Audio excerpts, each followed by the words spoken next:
చూద్దాము అయితే ముందుగా ఆప్షన్ సి. వచ్చేసింది అనుకున్నానండి. వచ్చేస్తుందండి కొంచెం ఆగండి.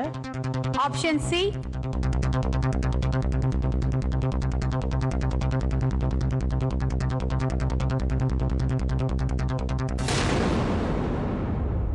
హిందీలో కాదు తను ఫస్ట్ యాక్ట్ చేసింది. ఇక ఆప్షన్ బి అండ్ ఏలో ఏది కరెక్ట్? కరెక్ట్ అయితే 760 గ్రాములు మిగులుతాయి, లేకపోతే మొత్తం గోల్డ్ వెళ్ళిపోతుంది. చూద్దాము, బంపర్ ఆఫర్ కొట్టారా?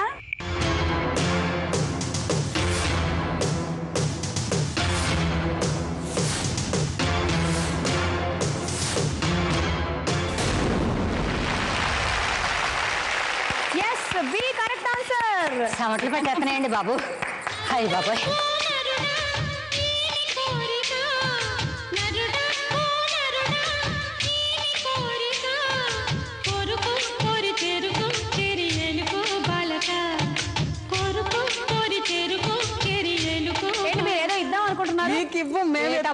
అవునా? బంగారం అంత ఇందులో ఎట్టేసుకున్నారు. సరిపోతుంది ఎత్తుకెళ్ళడానికే చూస్తున్నాం. ఇంకా ఒక ప్రశ్న ఉంది, మీకు ఫోన్ ఫ్రెండ్ అవకాశం ఉంది ఇంకా. అండ్ ఆఖరి క్వశ్చన్ ఈ రౌండ్ లో ఏంటి? జగదేక వీరుడు అతిలోక సుందరి చిత్రం మ్యూజిక్ డైరెక్టర్ ఎవరు?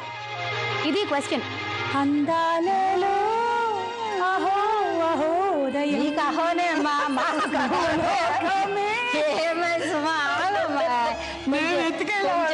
ఆలోచించుకోనే బాబా. అయితే option A MM Keeravani, option B KV Mahadevan, option C Ilaiyaraaja. MM Keeravani అని. ఇంకా మీ సమయం ప్రారంభం కాలేదు, మీరు ఆలోచించుకొని డిస్కస్ చేసుకోండి. ఏంటి లక్ష్మి? కీరవాణి, మహాదేవన్, ఇళయరాజా. ఇంకా ఒక పాట మీకు గుర్తు చేస్తాను. అని పాడాను కదా. పాడండి మళ్ళీ. పాడతా, ముందు బంగారు గెలుచుకొని. And your time starts now.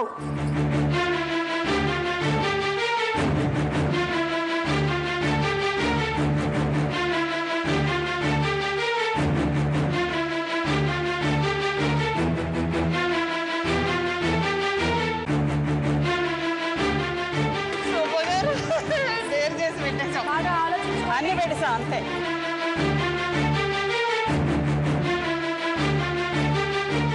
ఏమండి మళ్ళీ ఆప్షన్ చెప్పండి.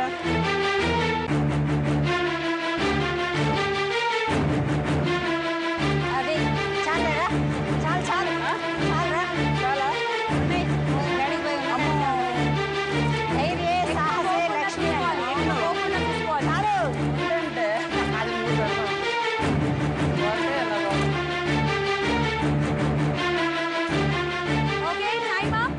జగదేక వీరుడు అతిలోక సుందరి చిత్రం మ్యూజిక్ డైరెక్టర్ ఎవరు అంటే మీరు ఎంఎం కీరవాణి అంటే ఆప్షన్ ఏ మీద ఒక 20 గ్రాములు పెట్టారు.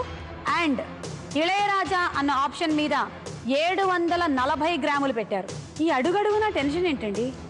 ఏంటండి భాగ్యలక్ష్మి బంపర్ ఆఫ్? అది బంగారం అమ్మ, పైడి తల్లి. పైడి తల్లి అంటే కూడా బంగారమే కదండి. అంటే నన్ను పిలిచింది మీరు బంగారు తల్లనే కదండి. అనుకోండి, మీరు పైడి తల్లి, లేకపోతే బంగారు తల్లి కాదు. ఇంకేదో ఉంది ఆవిడ దగ్గర, చెప్పండి, చెప్పండి. వద్దులేమ్మ, ముందే చూపించండి. మీకు ఆప్షన్ ఏ బాగా కలిసి వస్తుంది, ముందుగా అదే చూద్దాం.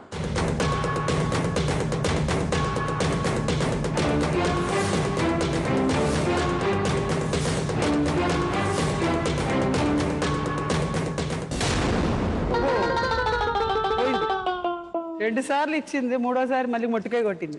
ఆప్షన్ ఏలో మీరు 20 గ్రాముల బంగారం పోగొట్టుకున్నారు. పోయింది.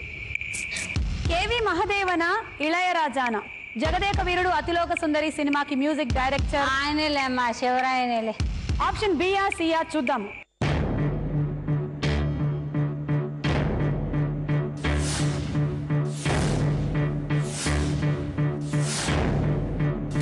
రైట్ ఆన్సర్, ఇళయరాజా గారే.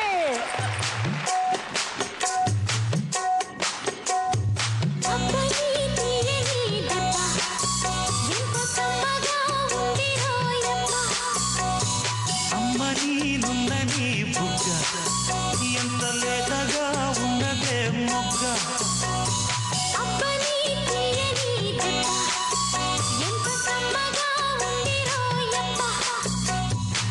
వయ్యారాల వెల్లువా వాటేస్తుంటే వారెవా పురుషుల్లోన పొంగవా పులకింతస్తే ఆగవా 740 గ్రాములు కొట్టేశారు. అబ్బా చప్పట్లు కొట్టమ్మా, ఎవరన్నా వస్తారు మళ్ళీ వాటాకి. అన్నపూర్ణ గారు, శ్రీలక్ష్మి గారు, ఈ రోజు తగ్గిపోతున్నాయి మరి. తెలుసుకున్న బంగారం 740 గ్రాములు. ఏమిటోనమ్మా వచ్చినప్పుడు ఎంత బలంగా ఉన్నాయో, 4 ఆటలాడేటప్పుడు చిక్కిపోయాయమ్మా. మొత్తం పోయింది.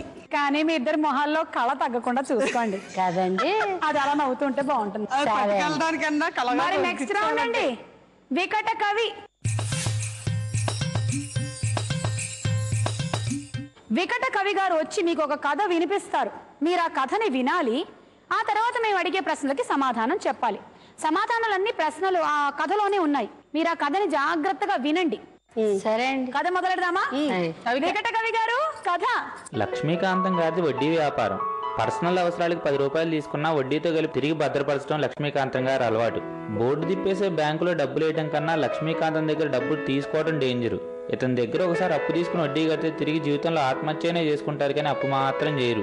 ప్రతి మనిషికి బలమని బలహీనమని 2 ఉంటాయి, కానీ లక్ష్మీపతికి ఆ 2 ఒక్కటే. తనే లక్ష్మీపతి కూతురు ధనం. రూపాయి పోయినా ప్రాణం పోయినట్టు ఫీల్ అయ్యే లక్ష్మీకాంతం దేవుడి గదిని దేవుడి కంటే భక్తిగా చూసుకుంటాడు. లక్ష్మీకాంతం సమస్త ఐశ్వర్యానికి అడ్డా ఆ గది. ఒక్క మాటలో చెప్పాలంటే అది లక్ష్మీకాంతం గుండె. ఆ గదిలోని డబ్బులు బయటికి దావడం, తిరిగి వడ్డీతో లోపల పెట్టడం లక్ష్మీకాంతానికి ఉచ్ఛ్వాస నిశ్వాసాలతో సమానం. ఆ గత్తలుపులు అప్పడానికి మాత్రమే తెరిచేది లక్ష్మీపతి అయితే ఎప్పుడైనా తెరిచేది ధనం. వడ్డీ విషయంలో ధనానికి మాత్రం ఎజంప్షన్. ఈ ధనంతో పాటే లక్ష్మీపతికి ధనలక్ష్మి కలిసి వచ్చిందన్నది వెరీ కామన్ పాయింట్. శ్రీకరం లక్ష్మీపతికి బాగా నచ్చిన కుర్రాడు. తన దగ్గర 2 సార్లు అప్పు తీసుకుని తడబడకుండా తిరిగి కట్టిన ఒకే ఒక వ్యక్తి శ్రీకరం. శ్రీకరం పద్ధతి వ్యవహారం లక్ష్మీపతికి బాగా నచ్చినాయి. మాటల్లో తన కొలవేనని తెలిసింది. ముందు వెనక ఎవరూ లేని శ్రీకరాన్ని ఎల్లరికప్పుడు అల్లుడిని చేసుకుందాం అనుకున్నాడు లక్ష్మీకాంతం. వేరేవాడిని ప్రేమించానన్న ధనాన్ని లక్ష్మీకాంతం ఎలాగోలా ఒప్పించాడు. ప్రేమ ఫెయిల్ అయినా ధనంలో బాధేం లేదు. శ్రీకరంతో హ్యాపీగానే ఉంది. ఎందుకని?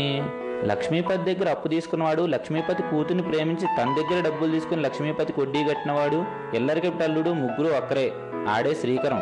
శ్వాస ఎప్పుడు లోపలికి బయటికే కాదు, పైకి కూడా పోద్ది టైం వస్తే. ఆ టైం శ్రీకరం. లక్ష్మీపతికి డబ్బు గది లోపలికి బయటికే పోయేది ఇప్పుడు వృధాగా పోద్ది. కథ కంచికి ఎకటకవి ఇంటికి. మేము 4 ప్రశ్నలు అడుగుతాము.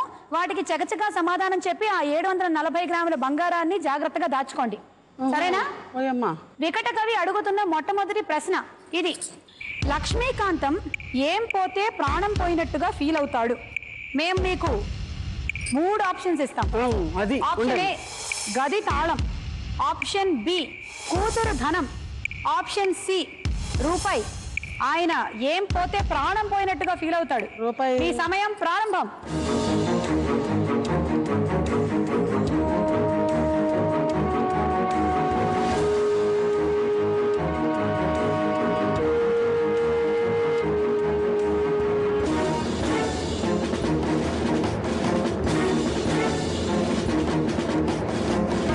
Okay, time up. అమ్మా రూపాయి. చాలా కష్టాల్లో పెట్టావమ్మా. ఏది ఏమన్నా అవని మాకు రూపాయినే నమ్మేసుకున్నాం మేము. అని పెట్టేశారు అంతే.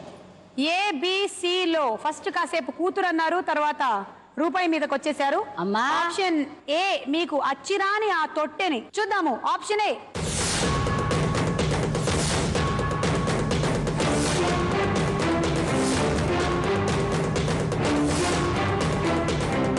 టెన్షన్ పెట్టకమ్మా పైడి తల్లి.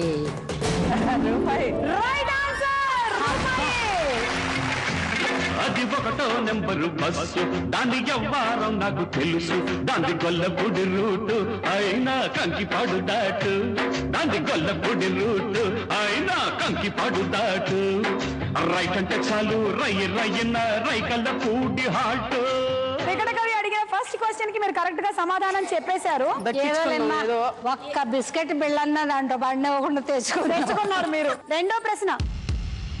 ఏంటోనమ్మా లక్ష్మీకాంతం గది తలుపులు ఎందుకు తెరుస్తాడు? ఆప్షన్ ఏ శ్రీకరం కోసం, ఆప్షన్ బి అప్పు ఇవ్వడం కోసం, ఆప్షన్ సి ధనం కోసం. ఆయన ఏ సందర్భంలో మాత్రమే గది తలుపులు తెరుస్తారు? మీ సమయం ప్రారంభం.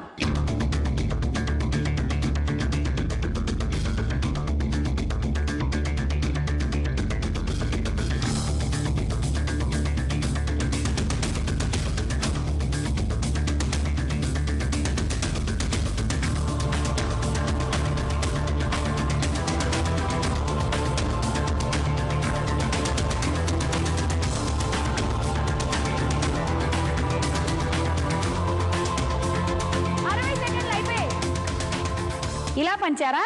అంతే కదమ్మా. అప్పు ఇవ్వడం కోసం మీద కాస్త ఎక్కువగాను, ధనం మీద కొంచెం తక్కువగాను. 700 గ్రాములు ఆప్షన్ బి మీద పెట్టారు, 40 గ్రాములు సి మీద పెట్టారు. ఓకే, చూద్దాము అయితే ముందుగా ఆప్షన్ సి. లక్ష్మి బంగారు